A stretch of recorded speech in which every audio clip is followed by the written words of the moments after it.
You know what I love about Malaysia? We can lepak anytime, anywhere. No plan? Also can. You just call your friend, bro, lepak lah.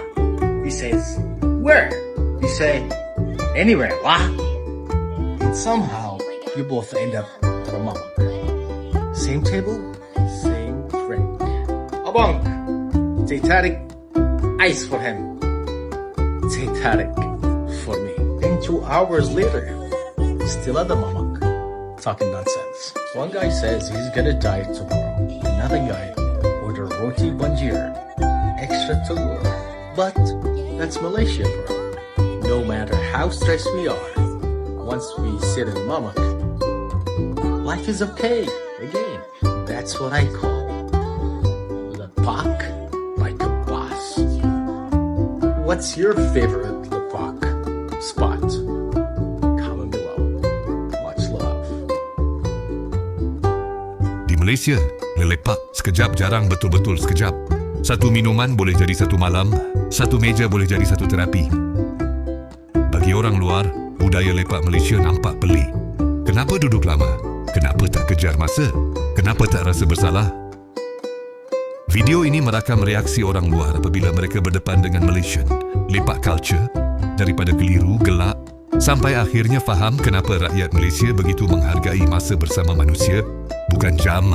Lepak bukan malas. Lepak itu hubungan. Lepak itu budaya. Tonton sampai habis. Kadang-kadang, hidup bukan tentang cepat, tapi tentang siapa yang duduk bersama kita. Di Mirosak Studio, cerita biasa kita jadikan bermakna. Bila orang luar jumpa Malaysian lepak culture. Petang redup angin berlagu. Kerusi plastik berbaris rapi. Datang sekejap katanya dulu. Tiba-tiba lepak sampai pagi. Bagi orang luar, konsep lepak di Malaysia adalah satu misteri budaya. Mereka datang dengan jadual ketat, senarai aktiviti dan konsep masa yang lurus. Tetapi apabila berdepan dengan rakyat Malaysia, semua itu mula cair. Lepak bukan sekadar duduk. Ia satu ritual sosial yang tidak ditulis, tidak dijadualkan dan jarang berakhir seperti yang dirancang.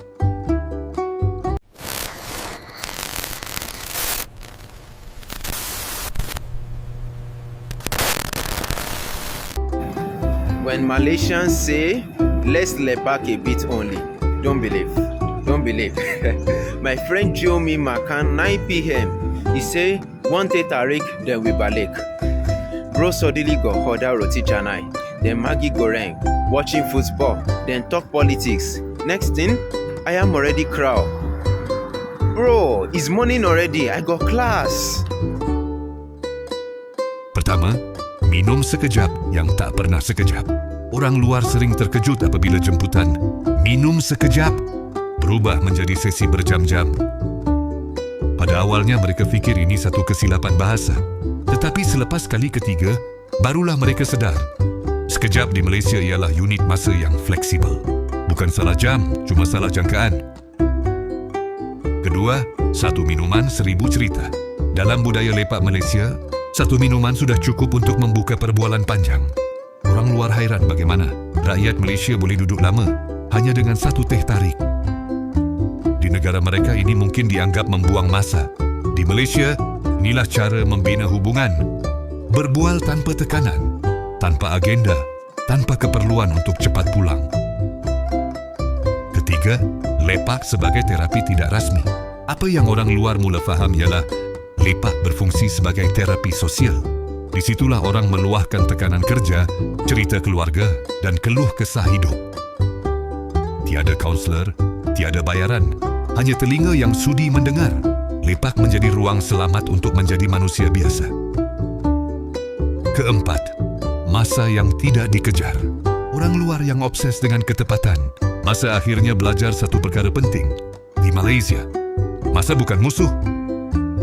Lepak mengajar bahawa tidak semua perkara perlu disegerakan. Kadang-kadang, duduk diam dan berbual lebih bernilai daripada menyelesaikan satu lagi tugasan. Kelima, dari pelik ke ketagih. Menariknya, ramai orang luar yang pada awalnya mengkritik budaya lepak akhirnya menjadi peminat tegar. Mereka mula faham kenapa rakyat Malaysia kelihatan lebih tenang. Lepak yang dahulu dianggap membuang masa kini menjadi sesuatu yang dirindukan apabila mereka pulang ke negara asal. Keenam, lepak menyatukan semua lapisan. Di meja lepak, pangkat hilang. Bos dan pekerja, muda dan tua, kaya dan sederhana, semua duduk sama rendah. Orang luar kagum melihat bagaimana satu meja mamak boleh menyatukan latar belakang berbeza tanpa protokol. Ketujuh, bahasa lepak yang universal. Walaupun bahasa berbeza, bahasa lepak tetap difahami. Ketawa, angguk kepala dan senyuman cukup untuk berkomunikasi. Orang luar belajar bahawa tidak semua perbualan perlu sempurna untuk bermakna. Kelapan, lepak bukan malas tapi manusiawi. Stereotype mengatakan lepak itu tanda malas.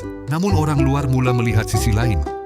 Lepak adalah rehat untuk jiwa.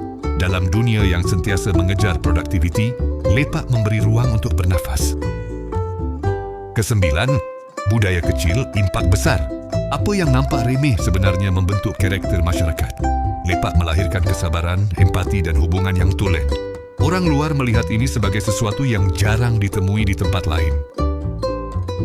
Kesepuluh, bila lepak jadi identiti, akhirnya orang luar sedar bahawa lepak bukan aktiviti sampingan. Ia identiti. Ia cara rakyat Malaysia menjaga hubungan sesama manusia.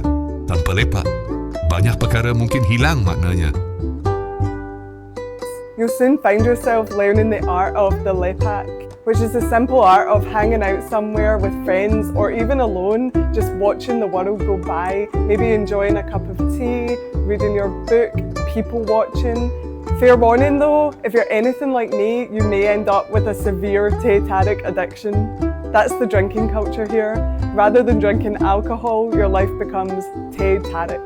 Kesimpulannya, budaya lepak mungkin sukar difahami dari luar. Namun disitulah rakyat Malaysia belajar tentang sabar, tentang mendengar, dan tentang hadir untuk satu sama lain. Dalam dunia yang terlalu pantas, lepak mengingatkan kita bahawa hidup bukan sekadar bergerak, tetapi juga berhenti seketika untuk merasa. Kami akhiri video ini dengan serangkap pantun. Senja jatuh di meja mamak, cawan kosong masih berbaki cerita. Bukan lama yang kita kejar lepak, tetapi manusia yang duduk bersama kita.